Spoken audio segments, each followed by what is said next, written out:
I'm Aryeh Schwartz along with Rachel Galligan, and welcome to the Winsidr show where it's all about the W.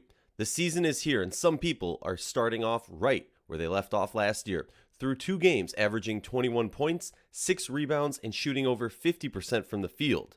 The fan favorite, Kahleah Copper, is with us.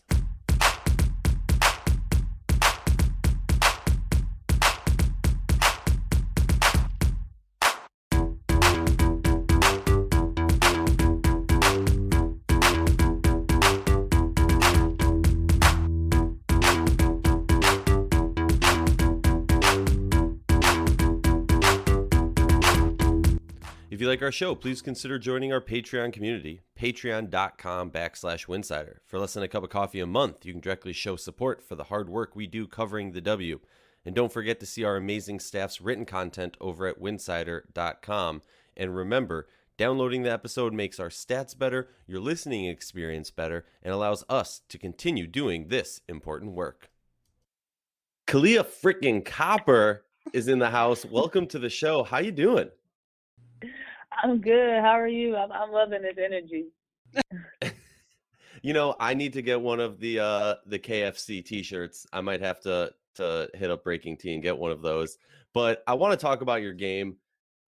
You're a fan favorite. Everyone's all excited about how you've blown onto the scene of recently. And I want to give a little bit of background for people about you. You were getting 6 to 7 points per game and around 15 minutes per game over your first 4 years. And I always say in the W, with the limited minutes, it's not till year 4, 5, or 6 that you truly get to see what that player is capable of. And damn, you started popping off last year. You doubled your minutes, but the cool part is you not only doubled your point output, but basically every stat category jumped at a rate of doubling of the bare minimum. So you're tripling some stats, you're quadrupling some stats. It's pretty ridiculous. And this year, granted, it's only 2 games in, you've already tripled some of your output from 2 years ago. So that's just a little background for the listeners. But the real question is to you, the person who's doing this. Has everything just started to click, or do you feel your game has grown over the past few years? Like, what do you attribute this jumping of the stats to? I think it's so cliche, but it's really just the work. You can't cheat the grind. I think that I was always good enough to be able to do this, but it's just about being humble and waiting until you get the opportunity. And once you get the opportunity that you ask for, that you produce, and that you show the people what you can do. And I think that was what was big for me last year, coming into the bubble season, and me having to step up, and me knowing myself that what I'm capable of, but being able to translate that and to be able to show my teammates and my coaches that I'm ready for the opportunity that was given to me. Coming into the season, you did not play overseas. We're going to get into your latest venture here in a minute. But what were some of the personal goals you set for yourself? What did you focus on really in the off season? So while I was coaching, it was perfect because I was doing a lot of player development and scout. So within the player development, I also need to develop. So I had a lot of my young women working on things that I'm also working on. So I was able to be in the gym every single day and able to rest my body outside of going overseas. If I went overseas, I'm playing 40 minutes a game. So me just being able to take this off season and still have complete access to the gym, to whether I needed to lift or just work out in the gym. But I think that was perfect. This timing was perfect. And in the off season, I just had goals of just being better. I think I just took pride in over the years. I mean, going all the way back to college and just getting better every single year. I mean, we can go back all the way from my freshman year in college. Every single year, I've gotten better. I've gotten better at my skills, and I've gotten better where you can see it statistically on paper. So you were named an assistant coach at Purdue Northwest. Really awesome. How did that come to be? I mean, did you know that you always wanted to get into coaching? So I knew I wanted to get into coaching. I didn't know it would come to me this soon. Right. But Courtney Locke went to Rutgers, and we got that CVS connection going on. So she saw I was home, and I was still up in the air about going overseas. I was banged up.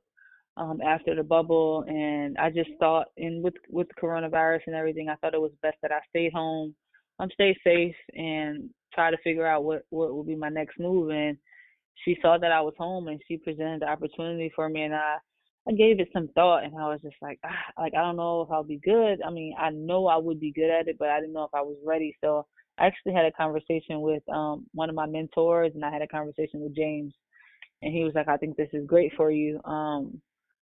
And so I was like, okay, let's do it. And I took the job, and it was an amazing experience. I had great kids. They really made the experience amazing for me. I have to ask, I used to coach myself, and one of my favorite things back in my younger years, I couldn't do it anymore, was going live, like 5-on-5 and being on the scout team. I have to imagine they loved going live against you. Did you play against them? Yeah, I played against them a couple times. I didn't want to kill them like that because I would have been taking a little confidence. But I played with them a little bit, a few times. We had enough bodies to go 5-on-5, but I played a couple times, and they saw what I can do. They're like, okay, coach, you pretty good. I'm like, yeah. Yeah, understatement of the year. And that brings me to my next question. Well, wait, that just reminds me of like a story. I'm blanking on who told me this story, but they had played on the team when Cynthia Cooper was coaching in Phoenix. And I guess there was a time where Cynthia Cooper challenged the players and just like mopped the floor with them because that's Cynthia. I'm just imagining you be like a player talking back to you and be like, all right, little one-on-one, let me educate you on why you don't talk back to me. Sorry, yeah, yeah. It's funny. They think they're real good until they go against you, and you're like, oh, okay. Coach is actually pretty good. Yeah. But Yes. I want to bring up, often fans in different media personalities love to bring your name up as one of the most underrated players in the league. In my opinion, I mean, you are soon to be all-star named more times than not.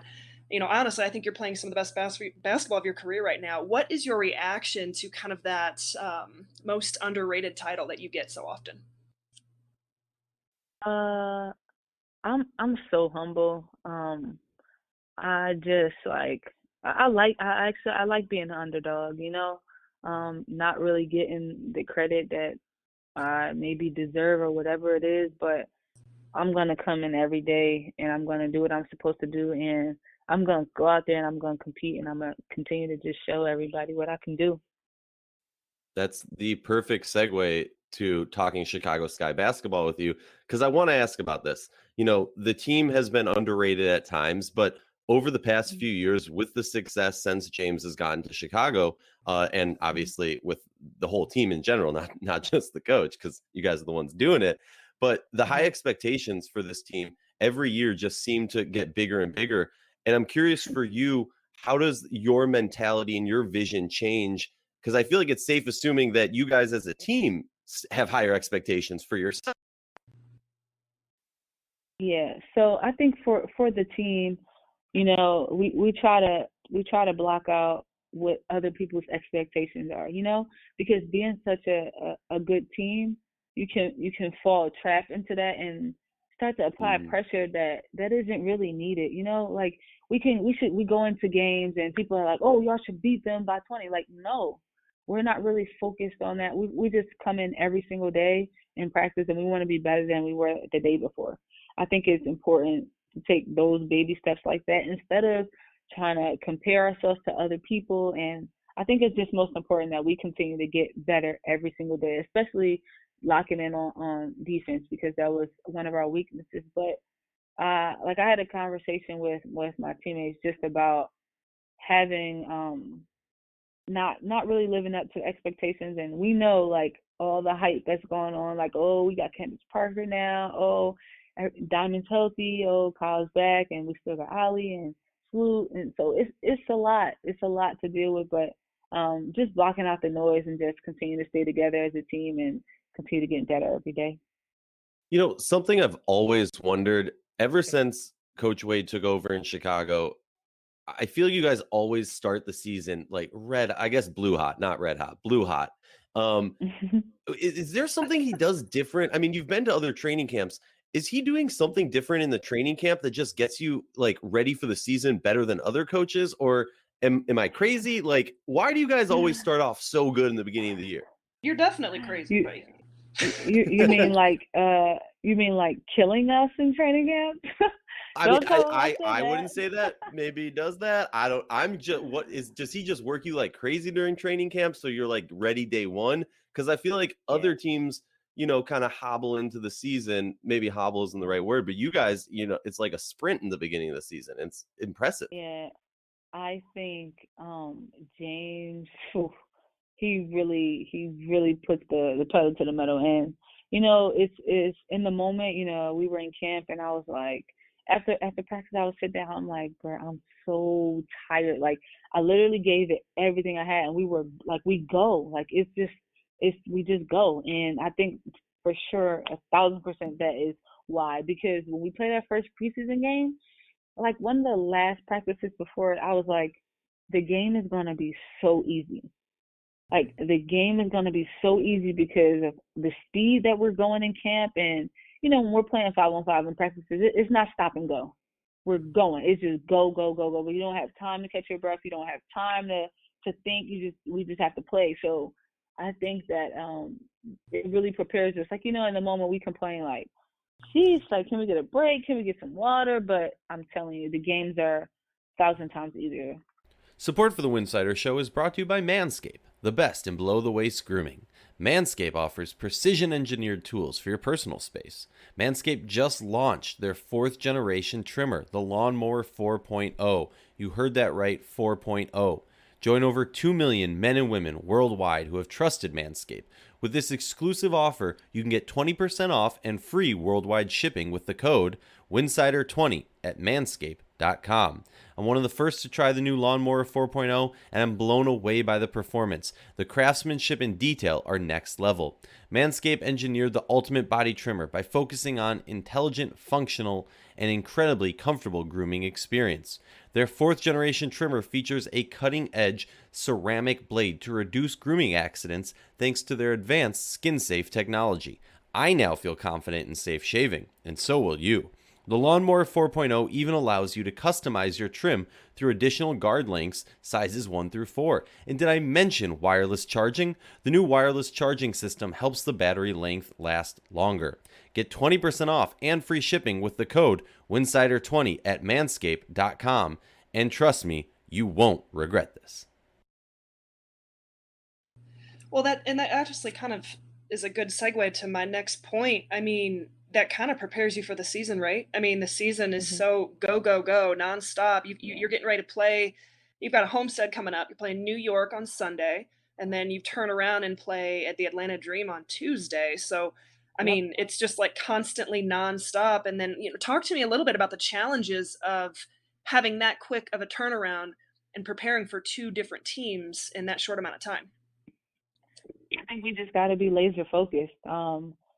And we sometimes look at James like he's crazy when he comes into practice and like something just doesn't go right, and he's snapping because we're not focused, we're not locked in. But that just goes to show us like these turnarounds are so quick. Like, yeah, today we're preparing for New York, and tomorrow we're preparing for a totally different team. So we have to be so locked in on game plans and scouting reports and individual personnel. So I think that it's just important for us to just be laser focused like he wants us to be. Looking at the Liberty, the next team you're facing off against, they started off real hot. They got the L last night as we record this in DC. But I'm curious for you. Yeah, you don't want to give away too many of the secrets, the secret ingredients. But what do you think the keys are to handling them the L? Well, they're getting a lot of threes up, so we got to guard the 3-point line. And Sabrina, she's really good. She's really good playing in space. So we have to guard her, and let's never forget Benaja, who I also don't think is getting enough credit. Whew. But we got to guard Naj. We got to guard her. We got to find her. And we just got to do us. Ultimately, we have to guard them, but we have to play our game and make them guard us. I gotta echo what you just said about Benijah Laney. Man, she is she's on a tear right now. I mean, you both are on a tear right now. It must be something in the Rutgers water, my God. But outside of kind of New York, what are some of your thoughts, just kind of open ended, on this season so far? I mean, obviously, it's early. A lot of people like to jump to conclusions, and a lot of people want to hit the Mhm. panic button. A lot of teams aren't even complete with their rosters entirely yet. But just Yeah. kind of a couple weeks in, what are your thoughts on the season so far as a whole?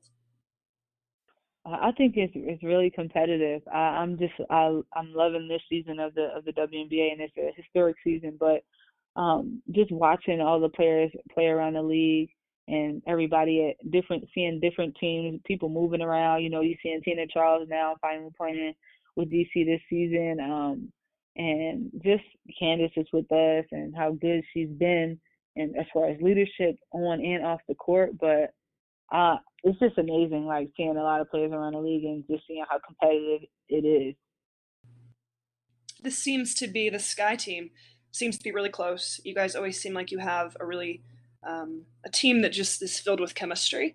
At least that's our perspective as an outsider looking in. Clearly, you had some off-season movement. Gabby has moved on. The addition of Candace Parker. Everyone has been so excited about the duo of you in CP3. How has the addition of not just Parker but Stu, and the changes of Gabby and Cheyenne leaving, how has that affected the team chemistry? How are you feeling from a chemistry standpoint as a whole? I think this team is like always going to be locked in on a chemistry standpoint. I think we lost some major pieces as far as chemistry wise. Some great personalities, but there's so many personalities here still, and everybody's just always on the same page as far as just how we do things around here and how our culture is, and so it's easy to just fall right into the family because that's just basically what we are, a big family. So I think Candace is a great person. She comes in, she fits in perfect. Astu's been here before. I'm sure she couldn't wait to come back.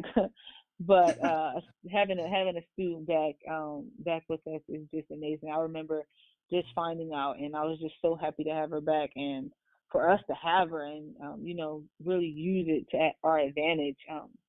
So having these new pieces, and I know we lost some important pieces, but to me on the court isn't that important. It's the off the court stuff because we are so locked in chemistry wise. So we're good though. All right, we got a fun one for you. We do to end each episode, we do a little rapid fire. So whatever comes to your mind first, respond. We say rapid fire, but if you need to take a few seconds, that's totally fine. There's no shot clock counting down on you. No shot clock. Are you ready? Yes. What is your pregame song, your warm-up song? Dreams and Nightmares, Meek Mill. Okay. WNBA GOAT. Maya Moore. Ooh, I Yep. love it. Funniest teammate. Me. Yes. What is the greatest lesson you learned at Rutgers from Coach Stringer? My best lesson I learned from Coach Stringer was to do what you do and do it well and own what you do. Don't try to do what somebody else does. Do what you do and you do it well. Favorite food. My favorite food, French fries. Hidden talent that people don't know about. Hidden talent. I'm funny. I think we already know that, but okay. Two more. We got two more for you. What's your favorite country to travel to? My favorite Israel. Israel. Okay. Last one we got. I always love to throw this one out there for the young girl aspiring to go to college, play basketball, make it to the WNBA, be successful in life. What advice would you give to them? Some good advice I would give is just to really put the work in, because when you put the work in, you're confident, and I think your confidence takes you to a whole nother level. Once you're confident, you can do anything, and because you've prepared, that confidence goes through the roof because you worked on what you needed to work on, so now you're confident in it. And just like that, we are going to end the show. I would say that is a great note to end it on. Everybody, thank you for listening. Copper, thank you so much for joining us. We wish you Best of luck tomorrow against New York and later on this week. I'm looking forward to continue to see your success as well. Thanks so much for having me. I really appreciate it. Oh, I was just gonna drop one line. My birthday is November 26th. If you want to send me a nothing bundt cake, just saying, because Okay. you were the reason. You're the reason I tried it, and I got it for my wife's birthday. They're And let me good. just say, oh my God, you are not joking. Yeah, just send me your address. I'll make sure I take care of you. You're the best. You have a great rest of your day. We appreciate you so much, and best luck against New York next game. All right, bye-bye. Thank you.